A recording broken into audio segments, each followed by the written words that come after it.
Regularly, I get emails from butthurt Globers trying to tell me, nah, you're dumb, you don't know what you're talking about. Well, I got one recently from a guy that wrote a long essay with a whole bunch of different arguments.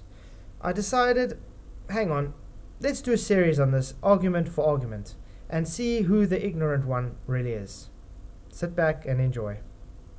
Well, this is it, guys. Debate me, I dare you. It's from Leslie Rhorer, or whatever. I hope I'm pronouncing it right. Anyway, he even sees it in Mattoon and Fight the Flat Earth. Why? Why?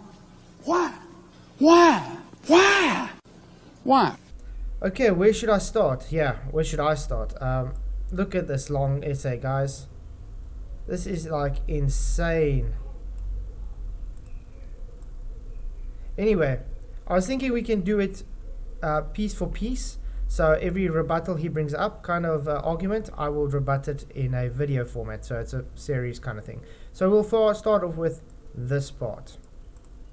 Okay, first off, all gas pressure, or any other pressure for that matter, is not a force on the sides of a container. In the last video, we saw that the pressure of a gas is due to the particles colliding with the walls of the container that the gas is held in. The container that the gas is held in. Or any sort of vessel pressure. What? Or any sort of vessel pressure is a stress at some point on any surface.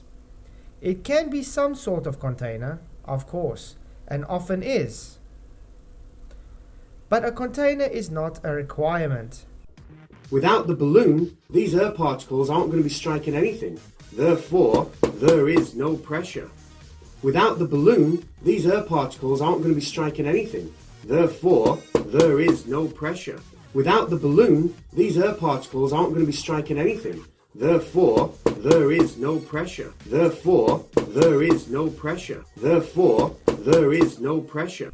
The idea it is somehow defined requiring a container is something you flat earthers pulled straight out of your asses.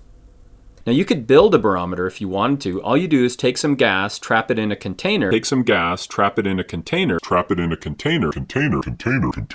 so gas exerts a force on the container in which it's in.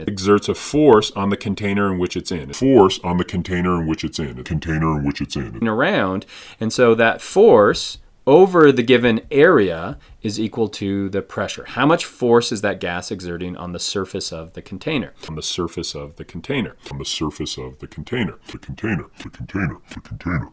Even if someone, for no reason, came up with this brain-dead idea, it bears no relationship to reality.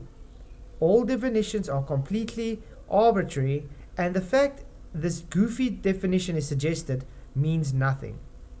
What you just said is one of the most insanely idiotic things I have ever heard. At no point in your rambling, incoherent response were you even close to anything that could be considered a rational thought. Well, thank you all for coming. I hope you're enjoying this series. This is part 1, so stay tuned for part 2.